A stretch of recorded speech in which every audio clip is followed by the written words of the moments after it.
Ay, ay, ay, mami.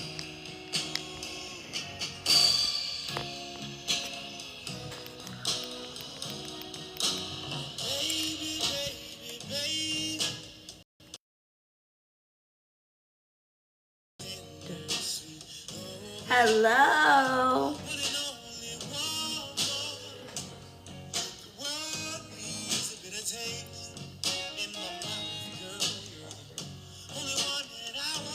Jet. What's up, girl? I just got in from, let me turn this music down a little bit. I just got in from hosting, I don't know what I just did. I just got in from hosting AI in the Culture over at Salesforce. We just locked in a partnership with Salesforce and it was amazing. I think did I bring you up already? It looks like I You did. did. Well, then we're gonna just get started. We're just gonna dig right into it, which I'm excited to do. How's Why your not? day? Let me share out the live too. Yeah. Okay, so we're gonna do things a little bit different tonight. So you are in the hot seat. How are you feeling? I'm a little under the weather, Same. but pushing through. Keep pushing, sis. Keep Let's see. pushing. I'm trying to make sure to Okay. share this live out. You gotta tell me. All right, tell me something. Tell me what I don't know about your business. I know I sent you up 3 questions. Yes. But I'd love to know, like, name of your business, what it is exactly that you guys do. Yep. So my company is Princess Netta, and Princess Netta. Princess Netta, okay. And I create pajamas and apparel that celebrate the beauty of little Black girls as princesses. Okay. So our primary goal is to redefine what princesses look like so that little Black girls see themselves represented. And they also just see themselves as princesses that truly look like them. So I create age appropriate princesses. Their lips, right? I consider things like how their lips look, the texture of their hair. They have braids, beads, afro puffs, so that our little girls can truly see themselves represented. Okay. So what are you currently focusing on right now in the business? So my biggest focus has been brand awareness. And hopefully that awareness drives community that ultimately converts. Okay. So what has that looked like for me? I do a lot of vending. Because it gives me an opportunity just to, see what people are looking for, like in the market, what their interest is, and just get out and talk to people and let them know that we exist. Okay. I try to post consistently on both TikTok and Instagram. But that's challenging. At least it's been challenging for me. I think because I'm trying to get a sense of, TikTok and Instagram feel very different in terms of like what I can post and how much of that content can actually be me versus really should it just be pictures of children. So I'll give you an example. When I compare myself to, I'll say white competitors, you see a lot of pictures and images of children in their pajamas, right? There's not a lot of, pillars per se that you see in terms of like connect, trust, so on and so forth. Then when I look at competitors that are Black, like an Afro unicorn is a good example. You see a mixture of everything. So my business is primarily targeted at Black moms, aunts, grandmothers. And I think we consume and we connect differently. And that's where I feel like I'm running into a challenge with awareness, community, etc. Okay, so in terms of a challenge, if we're gonna hyper focus on one thing, maybe tonight we can focus on the challenge of The challenge is you're trying to increase your brand awareness and you're not completely sure on how to do it. So you gave me some of like the tactical things that you're doing.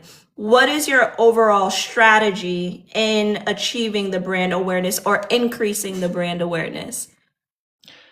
Um, so I question like, should that be at? So I'll give you an example. So on Sunday, I wrote down kind of like seven, across 7 days, what to post to focus on building community, trust, reach, right? So like one day do a trending reel to reach. Another day share tips to kind of, establish myself as, like authority and to know. But like honestly, outside of what I'm learning, I've been a part of 2 cohorts. I just feel like I'm not grasping exactly what it is I should be doing and executing it consistently to build that awareness. I have a clarifying question. When you say you've been a part of 2 cohorts, what kind of cohorts? Um, the first one was Elevated Cities. It's a program here in Atlanta. And that one just focused on like the basics of establishing a business, but there were so many cohorts that participated, you didn't really get that one-on-one. The second, Was that around marketing or was it more so about like building a business? it touched across all aspects, including marketing, but it was extremely high level. Okay. Oh, and then the second Um, one? the second one was called Her Pro Bono. Um, and it focused on, forgive me because I got a cold and I'm trying to think of what the word is. Expanding your business. There's a term for it. I just can't think of it right now. Okay. But it focused on that. However, for that, I focused on you get to pick the 2 areas that you wanted to focus in. And one of the areas that I did was like focusing on setting up like Klaviyo and having an automated system since a lot of my business was. Klaviyo is like is it chip? Um, it's like where it automatically mails your customers. So when they come check out, it gives discount codes, emails to follow up, so on and so forth. Got it. Chip mail, is that what it's called? Okay, cool. I think that I think you're thinking about things right, right? You're very clear that brand awareness is important, right? Because you can have the best product, you can have the best service, but if nobody knows that you exist and all the good things about your product, you are literally wasting your time and wasting your money. And a lot of people don't understand that marketing, because that's what brand visibility or brand awareness falls under, but it's marketing is just as important as sales, as revenue. It's the thing that drives and increases revenue, right? When you say that, I wrote down like Black caregiver because I heard you say like aunties, mamas, all that. Those are the buyers. I think as a part of your strategy, you have to get really, really nuanced. And I think you're on track and you're thinking about these things really, really well, which is you've started to create a profile for these buyers.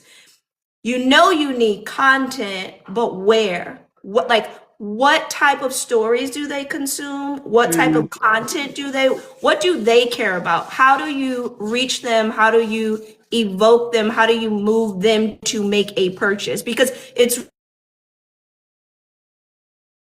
princess, right? The little princesses. It's yes, they matter. And yes, they have influence on the purchase as well. But it's the mama and the auntie and the grandma that gotta essentially like purchase it. So, and I actually have another way that I think you can approach this too, where you reach those Sorry, I was looking for my pencil. no, it's okay. Where you reach those girls as well. So where do your buyers, where do they live? Where is their attention at day to day? And let me clarify, do you mean in terms of like where are the majority of my sales coming from or my engagement? I'm asking, Apple's trying to get me to buy an iPhone, right? Mhm. Apple has created a profile for Shirley. They know where I shop, how I shop, the psychology in which I choose to make a purchase decision. They know that I'm spending my time on TikTok, on Instagram. What I'm asking is about those buyers that you're looking to reach, that you're looking to influence and market to. Where are they spending their time? Because that's where you have to be creating the content to live in those spaces. Yeah.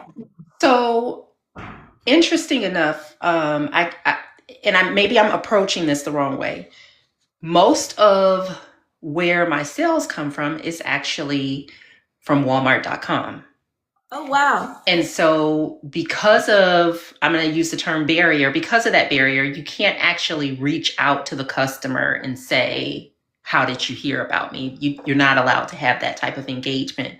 What I do notice is the more I post on TikTok, the more I see sales over there, but I'm not fully aware of like, how is that consumer finding me?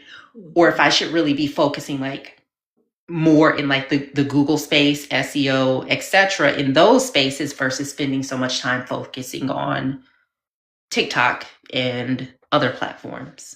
Yeah. Have you done any research around how other sellers on Walmart, how they're collecting data about their buyers? I have not, but that's worth me setting up time with a coach to see. Yeah. I mean, you might be able to just find that stuff on ChatGPT or Gemini or Claude or something like that. It might be easier than you think to track down and to figure that out. But I think you gotta find a way to, like, it's sort of like following the crumbs and figure out where they lead. You have to figure out the mind and the thinking of your buyers. Where do they spend their time? What influences them to buy? Why they buy? The who, what, when, why, where. Right? Do you know things like their age range?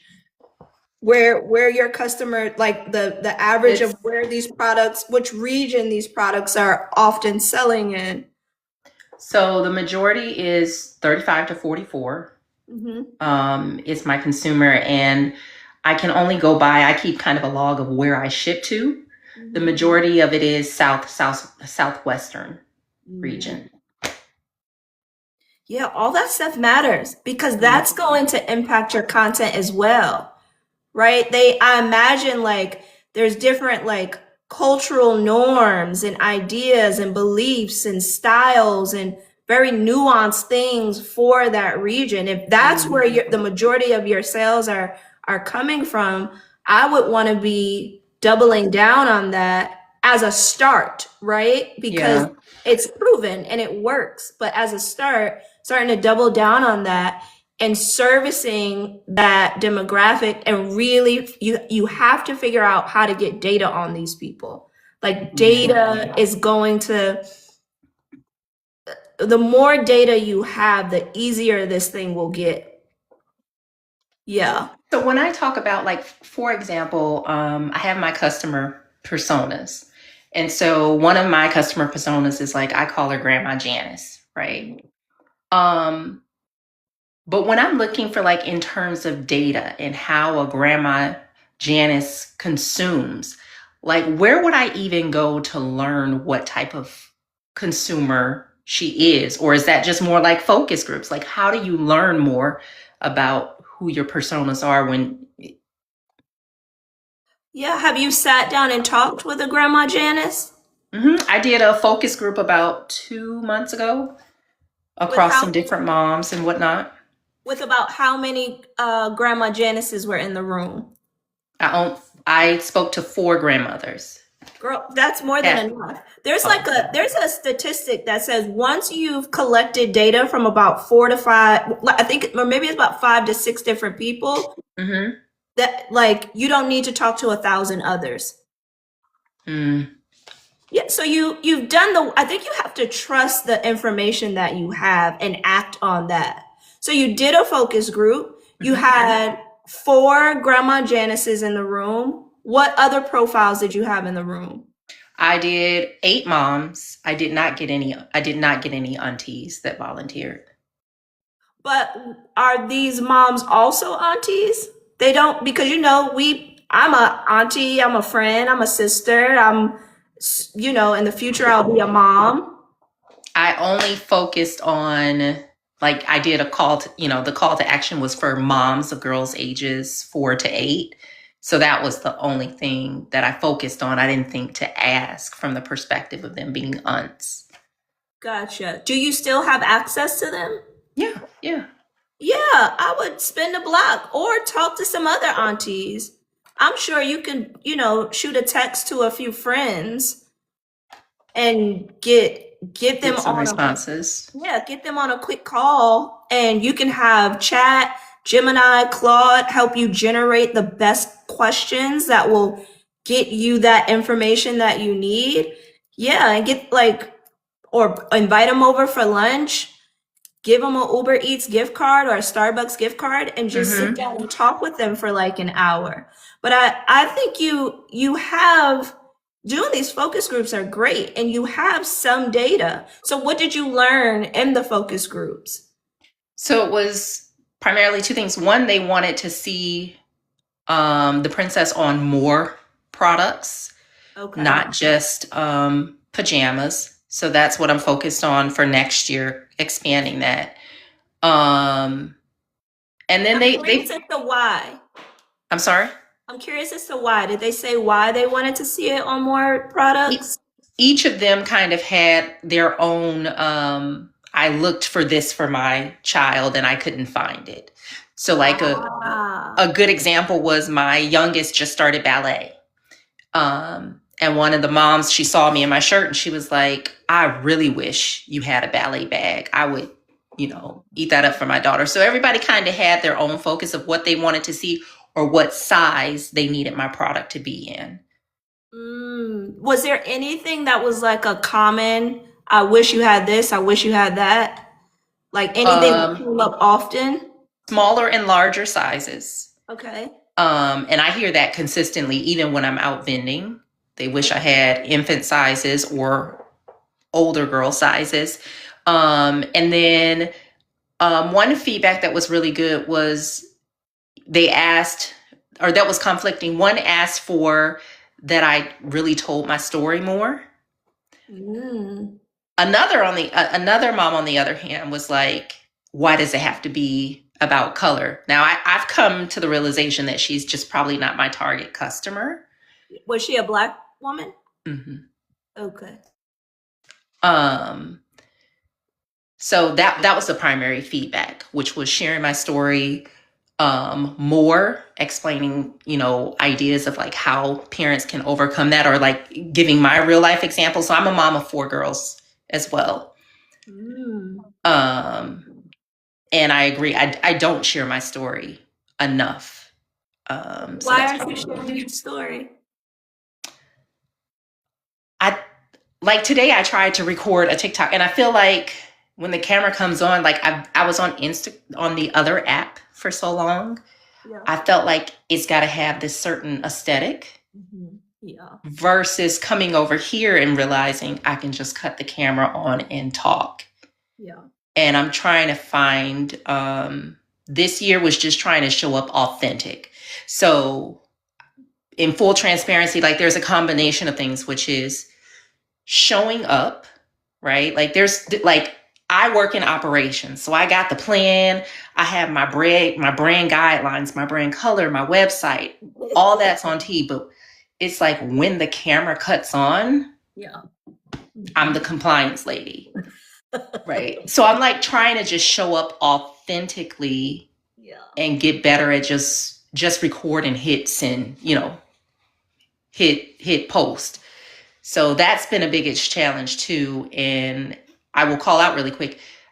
I've been watching like especially some of your recent videos, and I've been talking with a cousin of mine daily just for the encouragement and just realizing that this is a place that like God's created for me. So really quickly, how I came up with Princess Netta, I was in the middle of the store with my daughter. She is crying about getting this blonde wig so she could be a princess. And I'm like, no, babe, you know, you already got the outfit. You are a princess. And she's like, I'm never going to be a princess. My hair is ugly.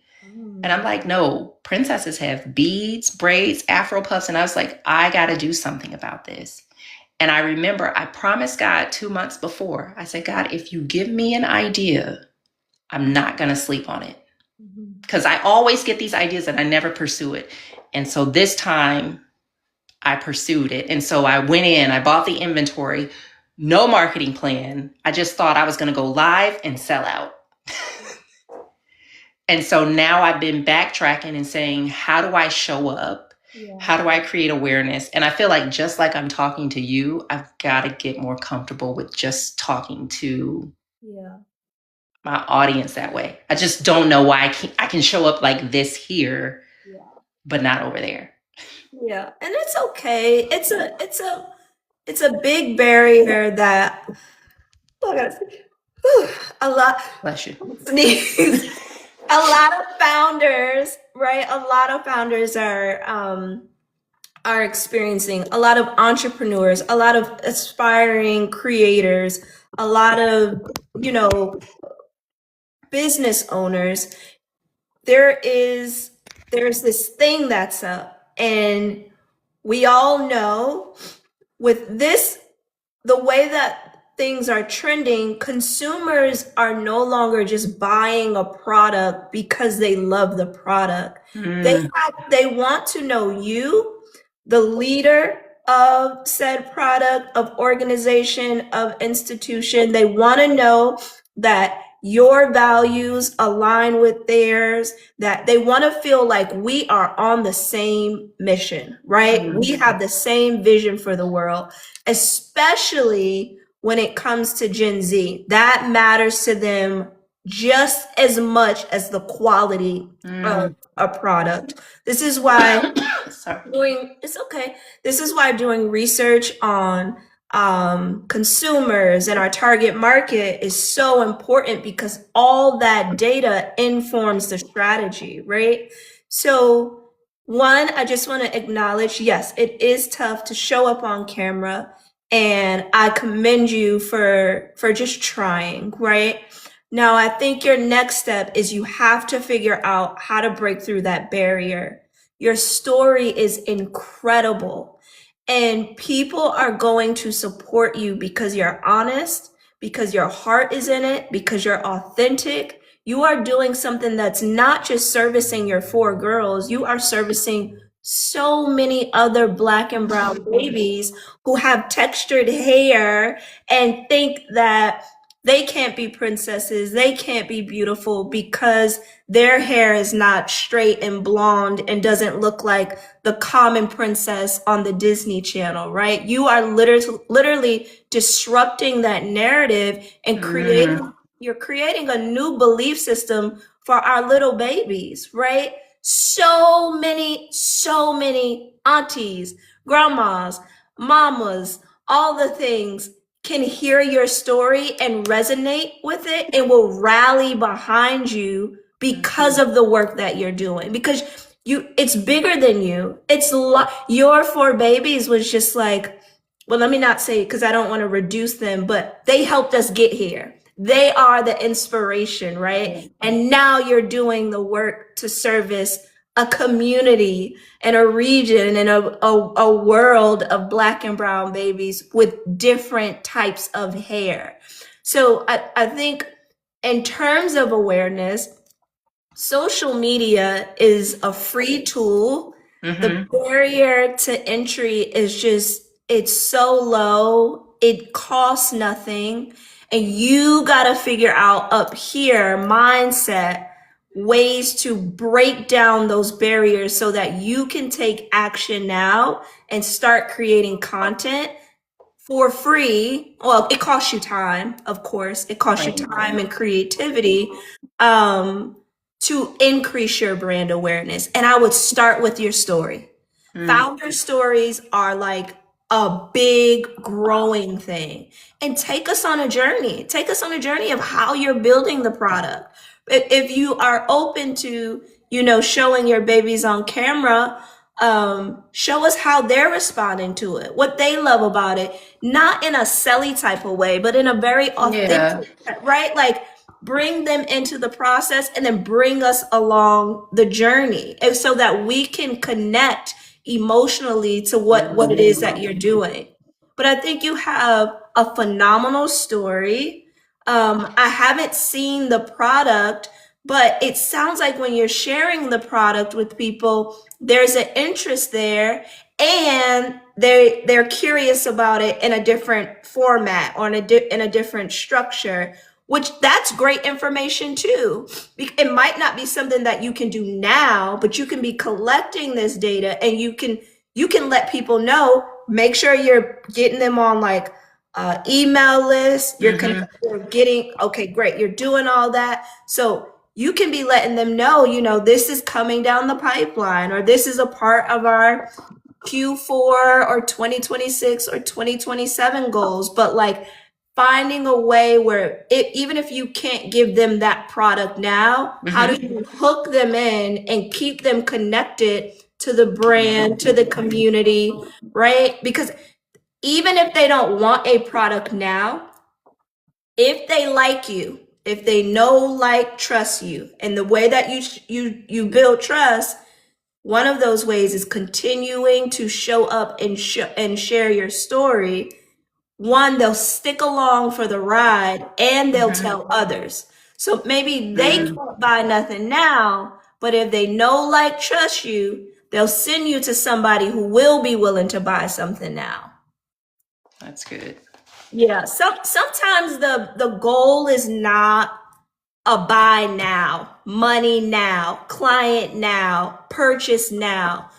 When you are building a thing, you gotta nurture the relationships. Most of my clients, it took 9 to 12 months to become clients, to fully convert them into clients, because I had to invest and nurture the relationship. And it's the same thing with your clients, but I would activate on sharing that story now. It's such a beautiful story. It's a story I can connect to.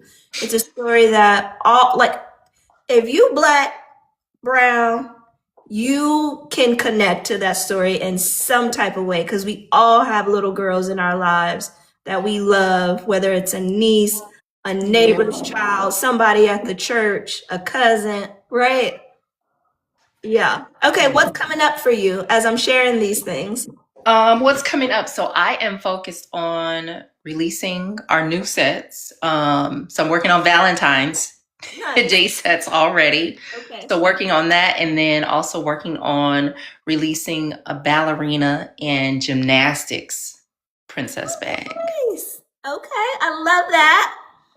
So we just shared one of our sets, Okay. and then to kind of like build some momentum around it getting released in January. Okay. And then we'll start focusing on our Valentine's Day sets right after Christmas has passed.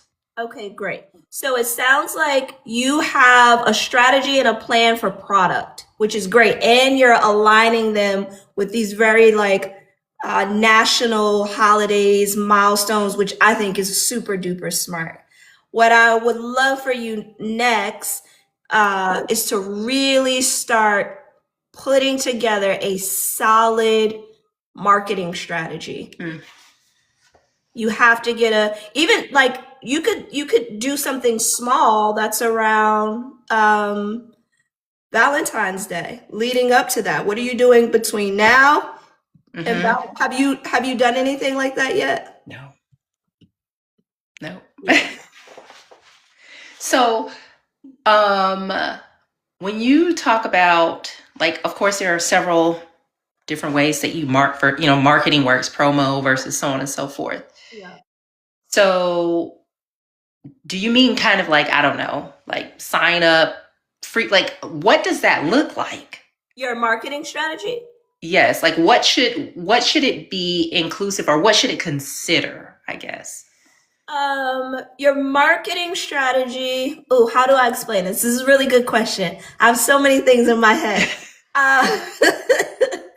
Okay, so if you bottom line your marketing strategy, your marketing strategy is basically saying, this is the plan that outlines the strategic approach that I'm going to take to make my customers know said product will be available, right? Like if you boil it down to like very simple terms. Now within that, once you have that locked, whatever that is, I'm going to partner with local stores and integrate into their newsletters, hand out flyers. I'm gonna post. I'm going to share 3 to 4 posts per week on social media, whatever that may be for you, right? Then you want to start getting super tactical. Once you have a strategy, once you have the approach that you're going to take to let your customers know this product will be available Valentine's Day, right? Then you want to start figuring out, okay, well, what are the specific actions that I need to take to achieve my marketing strategy? That might be on Mondays and Wednesdays, I'm going live and I'm going to walk people through my process. I'm going to invite my daughter, and then I'm going to send my live to 100 people. Okay. Do you get how it's like putting together a plan on how you're gonna get to the goal, and then practical. Yep. Then getting tactical. Okay. So you said you work in operations. Tell me a little bit about the work that you do in operations, because I can guarantee you so much of that transfers directly over into this. So this is gonna sound so crazy. So in my current role, I do what we call product enablement, which is help our products like get to speed to market to actually launch. Right? So that's all inclusive. It's like legal, operations, regular credit, fraud, all of those things I go through in helping them create a plan to get to market. Yep. Where that's feels like a pro and con for me is I get so caught up in the details with my own business that I miss the mark. Okay. So like, for instance, I missed Christmas. Yeah. And so I had to skip, like move straight forward and go to Valentine's Day and start prepping for that. Yeah. So it's like, I know enough to do it, but I'm my worst enemy. Yeah. At doing it. If this was work, what advice would you give yourself? Oh, sorry. My husband. Sorry. Hold on 1 second, y'all. I don't know. Sorry, y'all. We're trying to turn this thing off. Surveys are great. I don't even know how to turn this damn thing off. There we go. If you were, well, let me see what y'all talking about till she comes back. Yeah, I'm sorry. My husband decided that was the right time to give himself a haircut. Somebody said, I'm an auntie. Surveys. You need surveys. Somebody said surveys are great. Somebody said do customer research. Do customer research. Quickly run into my office. You gotta know your buyers. I want to know who's in the room. Are there other entrepreneurs in the room? If you're an entrepreneur, please drop entrepreneur. If you are a creator, please drop creator. If you're a freelancer, please drop freelancer. We are talking with a great entrepreneur who has a clothing line. Freelancer. I think somebody else wants to come. Oh, we got a freelancer, entrepreneur, freelancer, creator. Hi, Shirley. Hey. Hi, hi. All right, so if let's say this was a product at work, what advice, remove yourself from it, remove all the feelings, remove all the emotions. How would you treat this product? So, Specifically leading up to Valentine's Day. specifically leading up to Valentine's Day. Ooh, this is why it's called the hot seat, right? How would I treat it? Number one, given that I already like have the product is being made, I think I would focus more on like that back end content. One, bringing in people more to why we exist, connecting them with more of like what we're doing and why we're doing it. So like how did we come up with this set? You got, hey, one for larger sizes. You guys asked for, larger sizes, or you asked for your babies too, right? To show that. And then I would say also, I was talking with someone today too, I would actually connect with more stories. So I was in the store the other day and this little girl, like she had her eyes set on the white Barbie and the dad was like, how about this one? And he knocked the other Barbie out the way.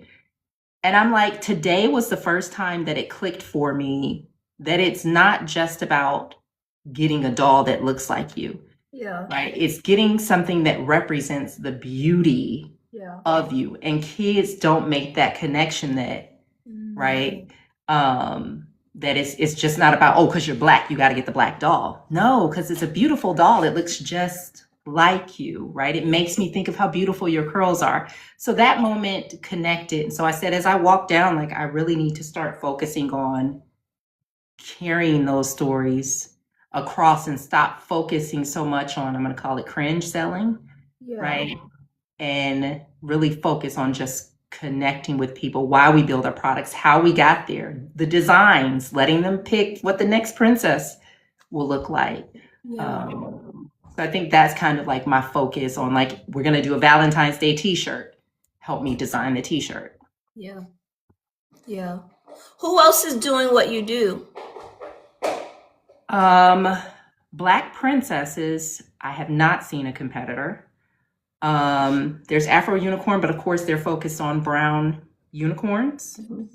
And then I've seen a handful of pajama companies that, for lack of a better term, they have princesses, but they're not, they're just like generic, right? I hate to say that. And I don't know, does that matter?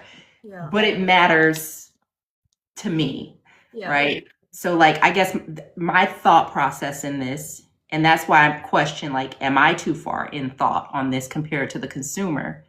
I don't want to just slap a black princess, right? That could have been generated anywhere on a shirt. Like when a little girl sees our princess, I want her to be like, that's me. Yeah. Not, ooh, I want to be like that princess. Like that she really looks at it and she sees herself. So I try to create the princesses with intent. When I'm out, I see little black girls and I'm like, that's my next princess. Yeah. Yeah. I love this. This is great. What's your 2026 goals? Ooh. So you asked me ahead of time, what does success look like? And I was like 5 to 10 sets per day. And I'm like, Ginjad. So I success looks like having consistent sales. Like to be honest, like I haven't put a number on it, and I guess I should be thinking more that way. Now, would you allow that from yourself at work? No, like at work we have targeted goals. Period. The same stuff that works there works here. Don't do that to yourself. Don't allow other people to leverage your talent and your brilliance and your creativity and make millions and have the greatest impact. And then you don't take those same skill sets, those same things that you know that work, and work them in your business. You are doing yourself a massive disservice. Ooh. And you mentioned the prayer. You are a steward not just of those ideas that God gave you, but you're a steward of your talents and your gifts. Mm. And we have got to stop giving it respectfully to white folks who run the world in exchange for a salary, but not holding ourselves to the same standard and giving ourselves the same gifts. Mm. You know what works. You know what works. Just got to do it. You just have to do it. You would not allow someone at work to say, I just want to do consistent product set. No. What does that even mean? Right? I need how many by when? You have to be able to measure it. You need to be able to measure your success. You wouldn't take it from them there. Don't take it from yourself. We have got to hold ourselves to a higher standard. It is obvious you are brilliant. Obvious. Give yourself those same things. It's hot. I know the hot seat. That's what we often do. And it makes sense, right? Like fear creeps in and we just listen, you can either create excuses or you can create results. And we are so quick to believe our own lies and to buy into our own excuses. Do not accept that from yourself. You already know what it takes. I'm hearing you talk, and it's obvious you're doing some incredible things at this company. They don't get better than what you give yourself. Absolutely not. Okay. Look, I'm like, I've heard the message of before that you have it. Like, you have the plan. It's just about executing. Yes. So, okay, this is where we go forward. Yeah. So let's try again. What's those 2026 goals look like? Oh, so 2026 goals is, I'm going to start with my lower hanging fruit, which is one, to have my trademark published, all my copyrights complete. Also to release a book and a doll. To go. And then also, I'm going to say for Q1, I need to sit down and figure out from a financial perspective, what does success look like from a revenue and profit perspective as well. So that as I sell, right, I know, okay, each day to reach here, you need to sell at least 20 sets a day. That's 100 sets a day, whatever the case may be. So that I will add that to my Q1 goals. Okay, I love it. Revenue target. Okay.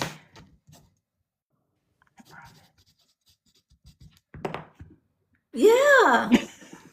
Listen, all this is great, but we in this thing to make money, right? And in order for you to keep having an impact, you have to generate revenue. So revenue is I hear so many business owners that say like, oh, I don't care about the money. You should. You should care about the money. Because if you do not care about the money, you are just doing charity work and you're going to drive yourself into a hole and you're going to be broke, busted, and disgusted, clawing for help and mounds of debt, struggling. So this is great for all of us that are in business, are becoming creators, becoming freelancers, founders, small business owners, but revenue is so important. So I love that you are being intentional at discovering what you want next year's revenue goals to be, because you have to make money to continue doing the work that you're doing and have this really incredible legacy global impact that you're setting out to have. Yes.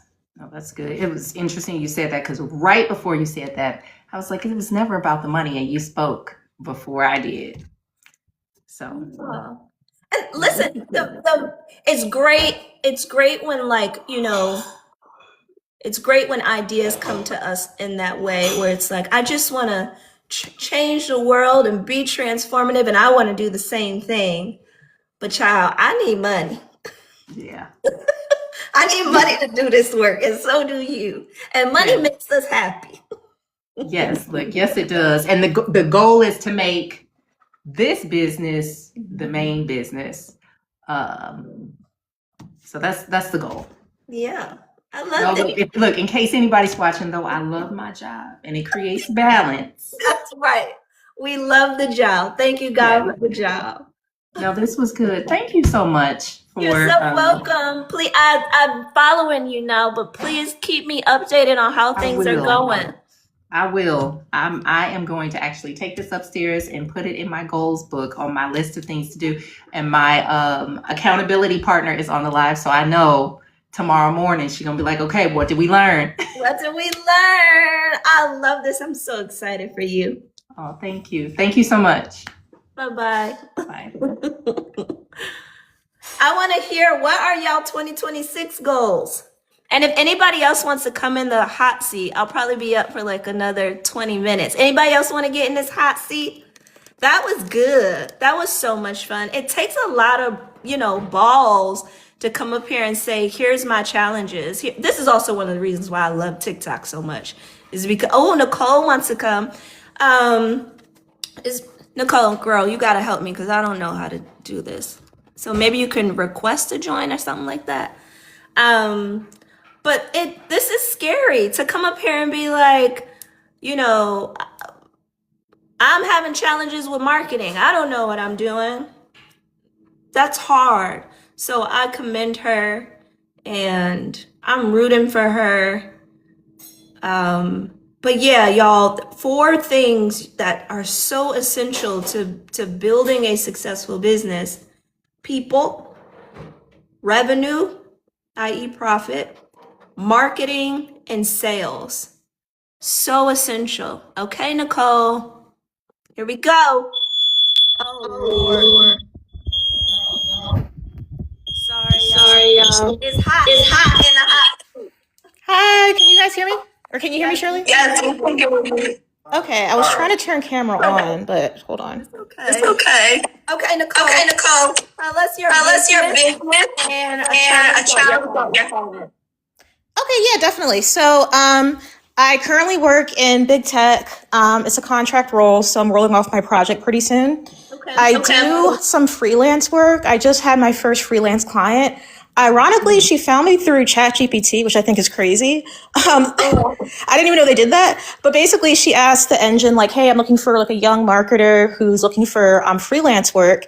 And she found me. So she's my first client. She's paying me, which is great. And I just want to figure out how I can scale this to new opportunities.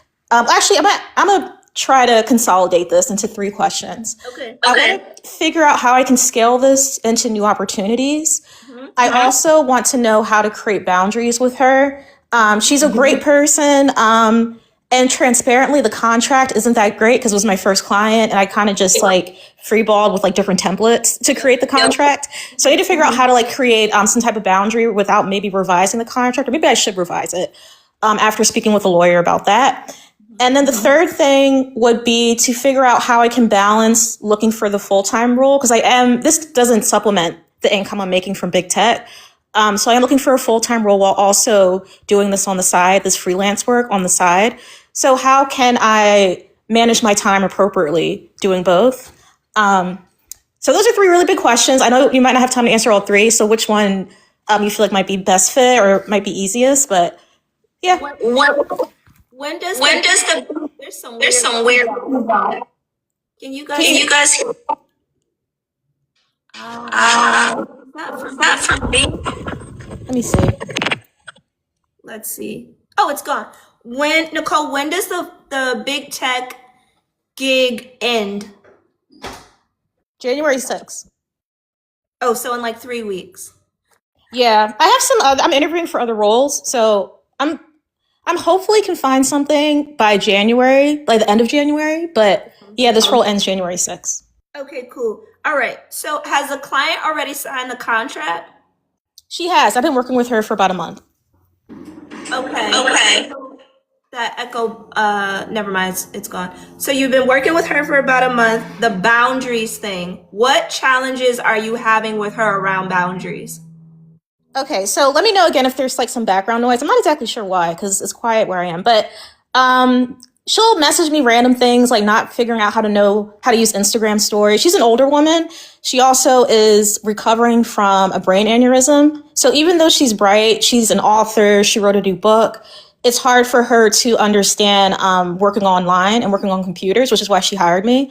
So sometimes she'll message me like on the weekend asking like she'll post an Instagram story and then forget that she posted it and then ask me like, hey, what's going on with my Instagram? And it's like, you posted an Instagram story. So then I have to talk her through that.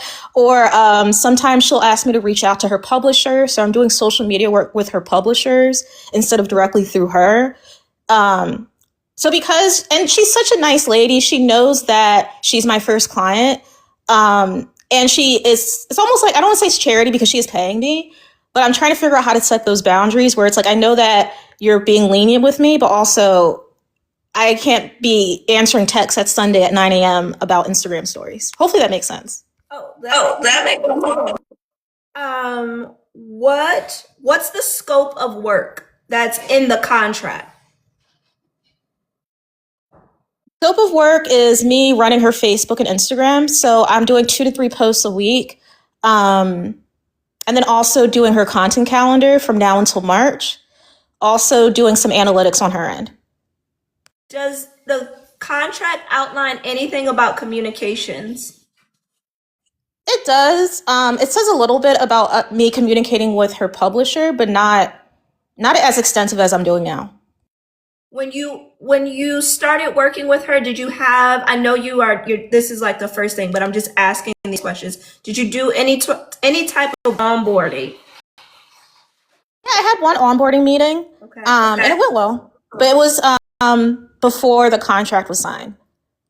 Okay, cool. I don't think that it's too late to level set with her, but I think you got to be super duper clear on what those things are. I would like build myself an agenda.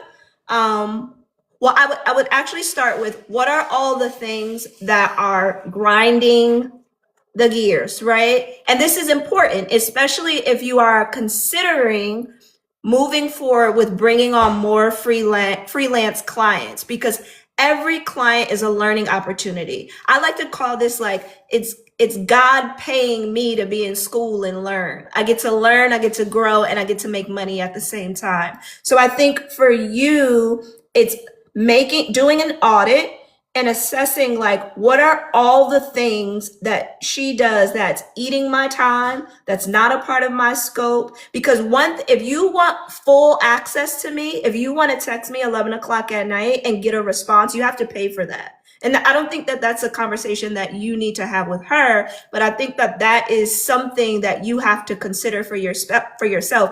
You're a social media marketer, or you work in digital marketing? Yeah, my full-time role is marketing. It's basically digital marketing, but this is just social media. My freelance work is social media marketing. Okay, cool. Yeah, I think as you go on and bring on more and more clients, it's super important that you outline for them. You might even need to have some sort of clause in your contract that talks about communication, because I find this to be very common with marketing clients, especially if that's going to be part of your demo. Older people who don't understand technology, who are trying to adjust, this is going to be a common thing that comes up. So it's going to be important for you to have that in your contract, some sort of clause or outline about your communication style. And when you onboard them, going through that in an agenda. And when they cross that boundary, wrangling them back in. Gentle reminder, my hours are between this time and that time. Hey, I saw last night that you sent me a message 11 o'clock not so literal, but I saw you sent me a message last night. Reminder, my hours are Monday through Friday, 10 a.m. to 6, whatever it may be. But I think what you have to do with her to solve for this is a big problem that you have, and it'll burn you out. It'll drive you crazy, and it'll actually make you not want to do this work. if you don't put your foot down and create some barriers for her. So I would look at how I'm spending my time, the things that are driving me crazy, and out of that, what solutions I want. How do I want to work with her? And then get her on a call, talk about work, and then at the end, hey, I just want to level set on some things. You know, I should have mentioned this, because you should have, and it's okay that you didn't think about those things then. You're learning. It's a new client for you. I just want to let you know that my hours are between 10 a.m., 5 p.m. Monday through Friday. If anything comes up after that, I'll be sure to take care of it the next day. These people, they just want to know that they're freaking out, they're panicking, they want a solution. But if you hold their hand and let them know, I'm doing this for the both of us, and it's okay, I'll take care of it when I'm back online, typically those things go over fine. But I don't think it's too late for you to have the conversation. And as long as y'all have a good relationship and the woman is sensible, it should go over well. Okay, thank you so much. And then for scaling, so one, you gotta get these things down before you can actually scale. Because if you scale with bad systems and bad practices in place, your business will collapse. I would not be thinking about scaling right now. I would be thinking about what systems and what workflows do I need to have in place so that I'm sane, the work that I'm pumping out is of phenomenal quality, my clients are happy, and then starting to build on that. That is your pathway to growth. But there's fundamental things that you've got to build and strengthen before you can get to the scaling. Now, in terms of acquiring more clients, one, asking her for referrals, because she probably has a whole network that you could tap into. What I did when I was a freelancer and I was looking for more opportunities to do freelance work, I would be reaching out to 20 people in my network a day, even if they didn't work in my industry, just to let them know, hey, this is what I'm doing. This is what I'm looking for. I would love, you got to be prescriptive. People need to know what you need for them to do. Don't just put the thing in their hand and expect them to take action. But this is what I'm doing. This is what I need. Would love a referral. Would love if we could have an informational. Would love if we could chat.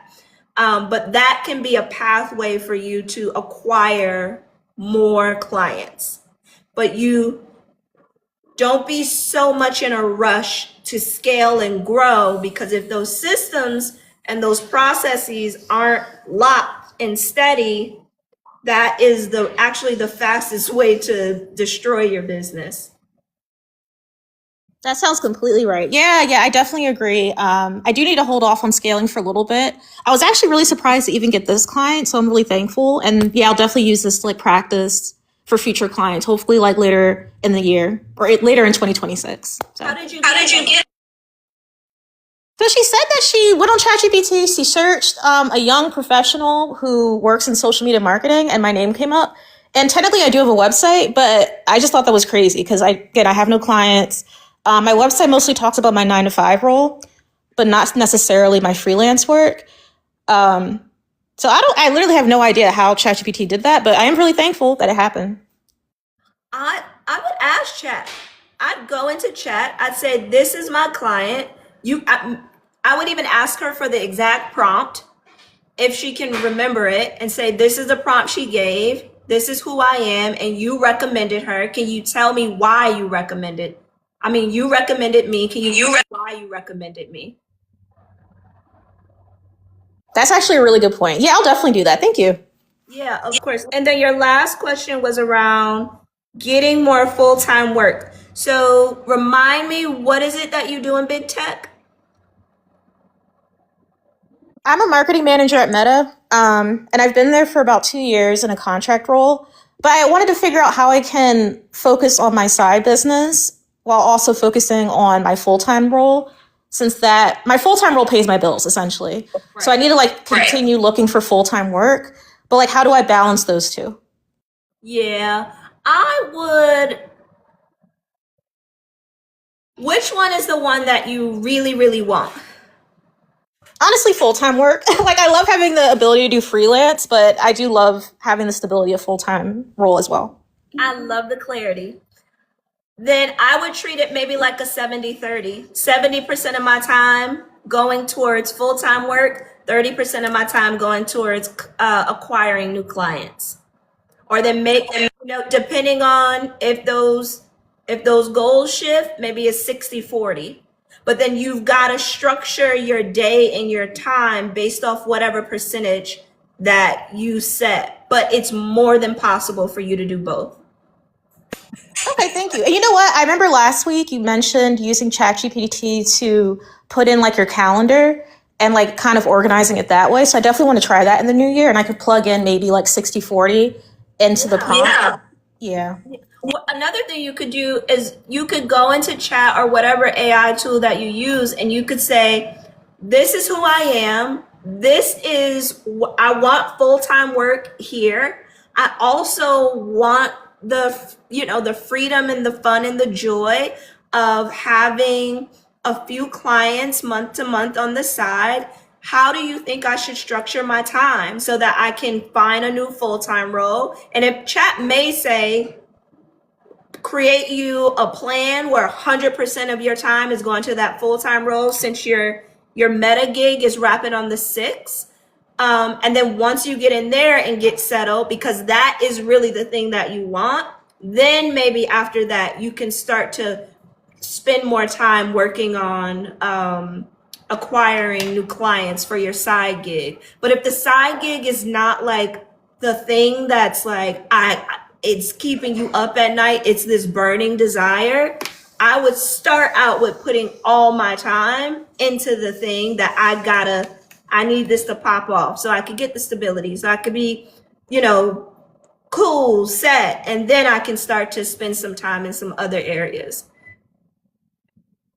Okay, that makes sense. Thank you. You're welcome, Nicole.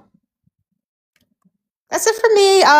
I think you're wrapping up your time, but yeah, thank you again. Okay. I'm gonna let FP, you come up, and you'll be the last person in the hot seat before we wrap out.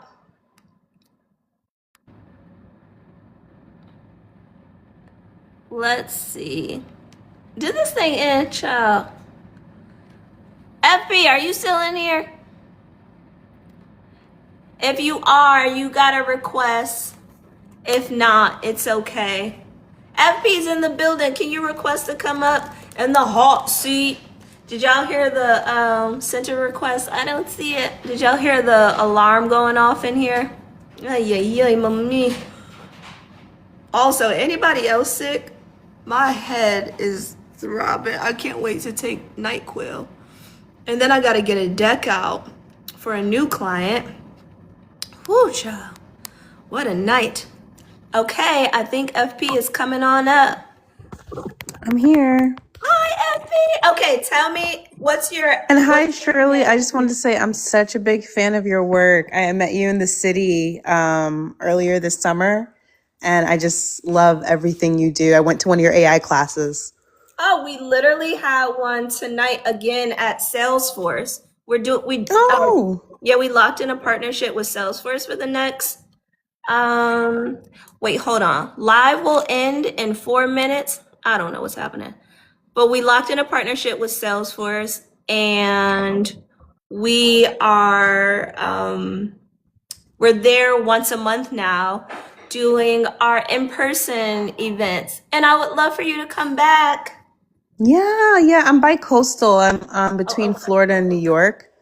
And I just wanted to say I agreed so much with your advice to Jet, because I work in user experience, and I also do AI research, and everything you were telling her about getting your personas, knowing your customers, understanding their like motivations, like what would a day look like for them, getting their psychometrics. I just think those are so underrated in the business world. Yeah. Yep. I 100% agree. Yeah. Okay. So, what is your business and what's your challenge? No business at the moment, but am similar to the last girl on the call about having some freelance work here and there in the past. And I think it's so cool that she was found on ChatGPT. I'm like, oh my gosh, is that like algorithmic optimization? Because that's something I'm studying as well, where SEO is dead and the new SEO is AOO, which is algorithmic optimization.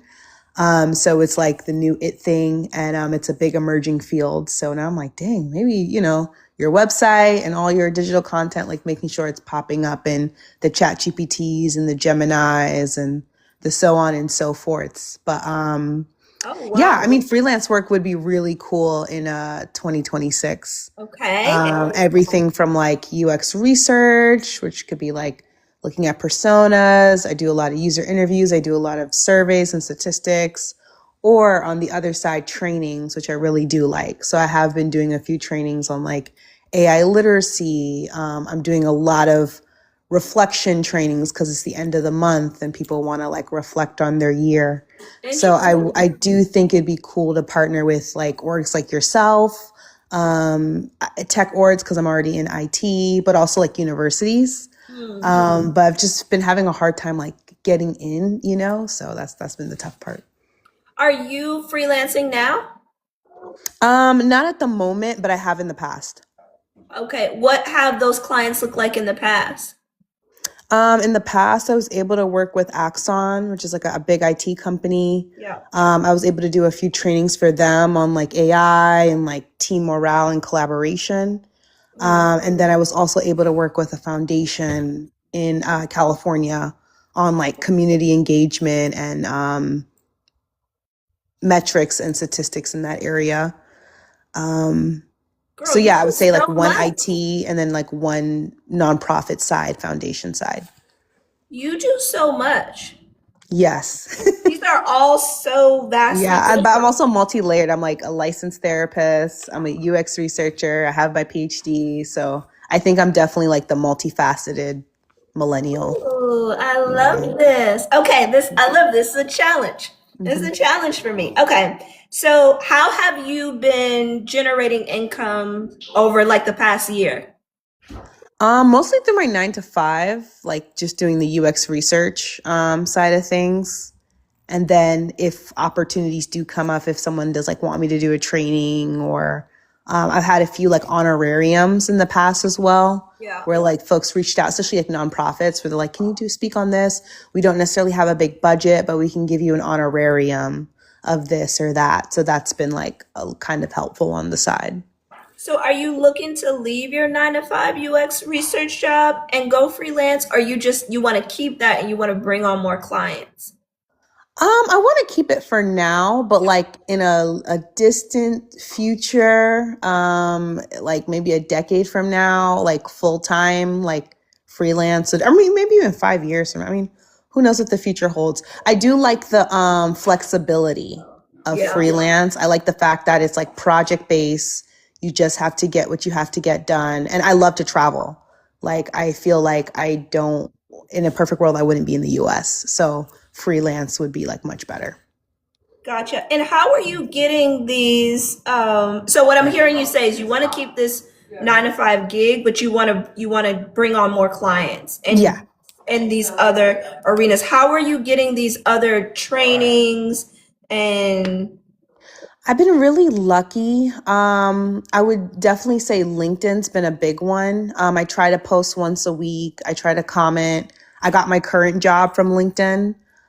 So I do try to be like a power user in that regard. Yeah. And then the other one was kind of word of mouth. But like mentors or people I do look up in the freelance space, everyone's like, reach out to your network, reach out to, see if anyone knows anything. A lot of my friends are professors and they work in the university system. So I have reached out in a sense of like, hey, does your department need any trainings and things of that sort? Because I've worked in higher ed and I know they get I mean, when I used to work in higher ed, we would get like a P card and we would have like 50K on there, 30K. And we could use it on what we want as long as we have like our receipt. It's a training, it's something educational. So I know the funds are there, but I also have not been in higher ed in like a Trump administration. So they're probably going through their own things right now. I feel like yours is super easy. Like, do you have a content channel where you're teaching or educating or doing virtual workshops or anything like that? I should. My current channel, like if you click my page right now, it's definitely more like pop culture and like travel focus.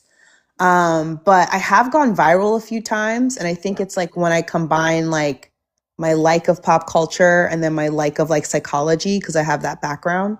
So I try to take like current things and find the like psychological lessons. So like right now I'm doing a series on like owning Manhattan and like all the lessons in leadership and sales that we could learn from that show. But no, I don't have like a page for training. Now, I should. so for you, is the goal with getting more clients, is the goal to generate more revenue? Yeah. So for you have, let's say, 5 hours in a day, right?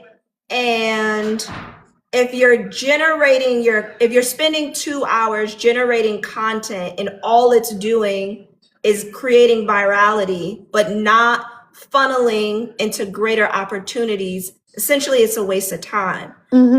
I would use those 2 hours out of my day to create content that would funnel those people who are going to pay me to speak and pay me to do workshops, and use that type of content to attract them.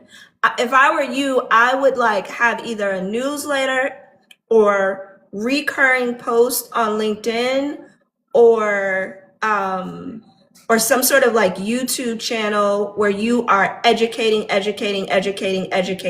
for free, and then funneling them into your business, because you have the relationships and you're obviously trusted and people see you as an expert, and institutions and businesses and orgs. Like Exxon is a massive company. I was just at an event that they hosted at CBC about 2 months ago. So you're getting called in by really like reputable institutions. I would figure out how to create content to keep reaching them. And then maybe creating like a system for yourself where, and it could be through the newsletter, maybe like taking these contacts that you have and feeding them into the newsletter. That way, once a week or once a month, whatever cadence you choose to set, you are always top of mind for these people, because you're right. They have the money. You just have to be top of mind for them. And I think one of the easiest ways to do that is through content. I agree. Like you are, like you have an easier setup than a lot of people. Well, thank you. I think that's, I never saw the connection between, like you said, the like content and the funnel and it connecting and like being top of mind. So I think that's a really helpful next step. Yeah. And another idea I am thinking about for next year is even doing like a webinar. And starting to get that, like put it on the calendar, start reaching out to some old contacts from Axion. I also go to like all the tech conferences. So I did Afro Tech. I just did Techsgiving. I do a lot in the nonprofit space. So starting to like warm up those connections. Yeah. Oh, girl. Yeah. I just went. Yeah. I think you, more than anything, you should hop on a content train yesterday. Okay. And I honestly, I don't think you need to have be across a million different platforms. I think you figure out where those leaders are, where the people that sign the checks are. They're definitely on LinkedIn. Yeah. You've got opportunities and gigs from there. You can create a specialized newsletter or feed. And yeah, you just your thing is you just got to be top of mind for them. I have to be consistent too. That's what I struggle with. Consistency, consistency, consistency. I'll Yep. like get really excited. I'll be on it for like a few months and I'm like, oh, I'm tired. I'm Yep. this, I'm that. Right. And I agree with you with like finding the right channel because I feel like LinkedIn's been really good. TikTok's been good. Instagram, not so much. I don't think you need to, especially if your challenge is consistency. I wouldn't add another thing to do for myself. I would keep it Yeah. very low lift and Yeah. just go to the places that have already like gave me fruit. And what I do is I have like Saturdays, 2 hours on Saturdays is like my content days. And I just pre-program everything into Hootsuite. So I think a thing for you that could be really helpful is how do you remove the barriers of complexity from your life and make it all easier for you to stay consistent?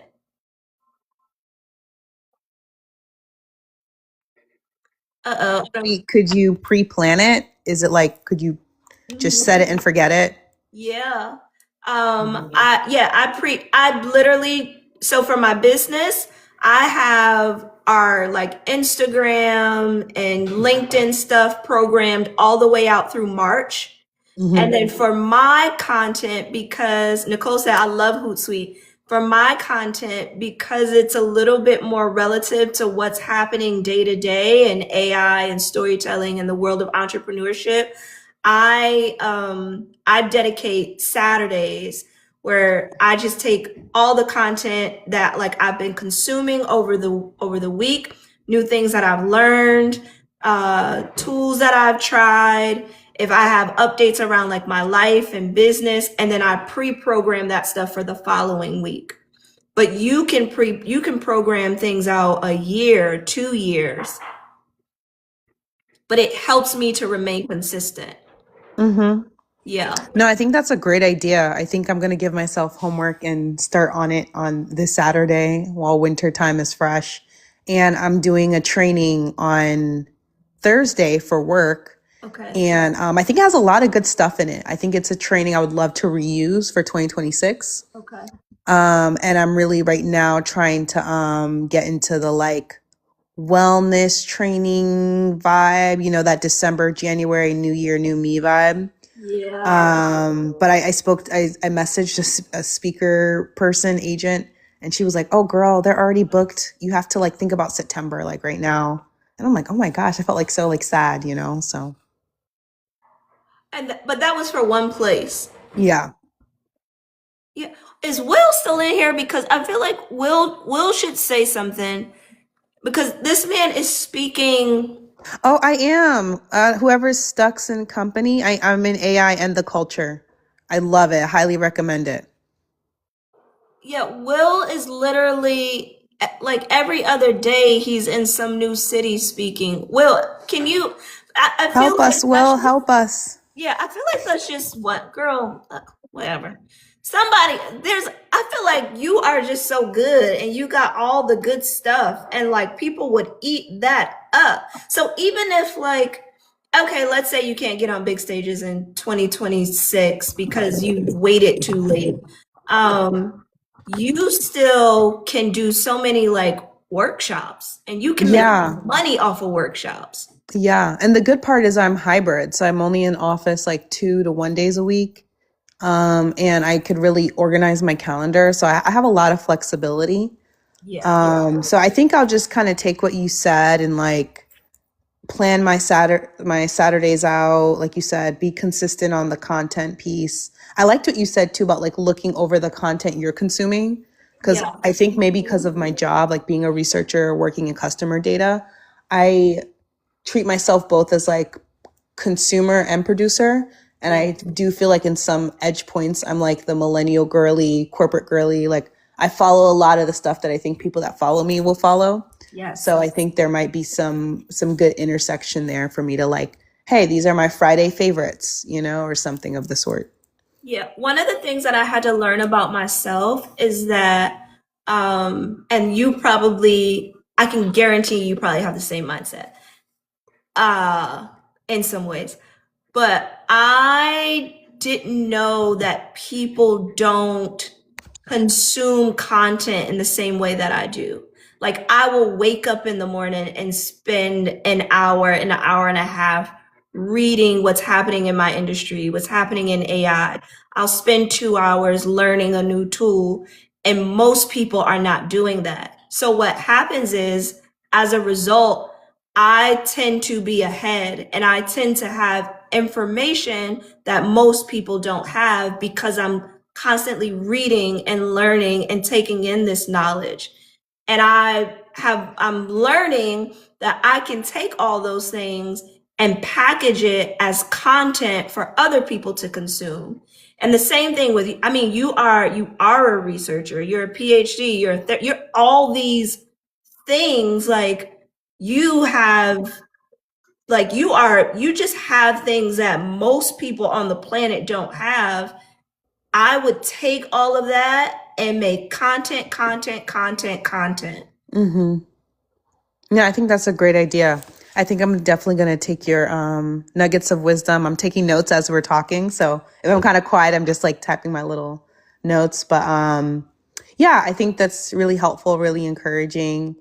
And yeah, and I think we should keep in touch. If I'm ever in New York and you ever need a guest speaker or anything of the sort, would love to. Especially around prompt engineering. That's like my favorite happy place. Oh, I would love that. I do a virtual workshop called Control Create, and I want to do more like prompt engineering. So I'll hit you up, but I would love for you to like come and talk about it. That'll make me so happy. And the people that come too. Yes, especially for Black and brown folks, because Yeah. I was just telling a friend, like, I love AI. I'm very big on like responsible AI, ethical AI as well. And I'm so happy we're using it and we're being in the space. But then on the other side too, it's like, are we like making the code? Are we at these, are we at the decision-making tables and things of that sort? So I'm always happy when I look up in that space and I see folks that look like us. Yeah. Alrighty, I love that. That was so good. Yeah. I'm rooting for you. Please, like whatever you make, a content channel, a newsletter, please let me know so I could subscribe. I would be eating your content up. Oh, thank you. Yeah, I think I'm gonna do newsletter. I feel like the newsletter is calling me. And I was telling my friend this. I was like, I think I need to get back into writing because you do so much writing in grad school, especially PhD land. You start to almost hate writing because that's all you're literally like writing 3 books by the time you graduate. Yeah. And then I was like, oh, I don't want to write again. But now that I'm on TikTok and Instagram, I notice my comments go viral. Like I'll comment something and it will get like 300 likes, 400 likes. It'll be the top comment. And I was telling my friend, I was like, maybe I should do a Substack. Maybe I should do a newsletter because like a lot of people are liking my words, Yeah. So yeah, I like the idea of like prose, maybe. Somebody just said try Substack. Yeah. Yeah. I have mixed feelings. I like Substack. I do read it. I know it's the hot thing. But I have heard of some critiques of it. But I might maybe try LinkedIn first and then maybe Substack. But. Okay. Yeah, because LinkedIn has a newsletter feature, right? Okay. Yeah.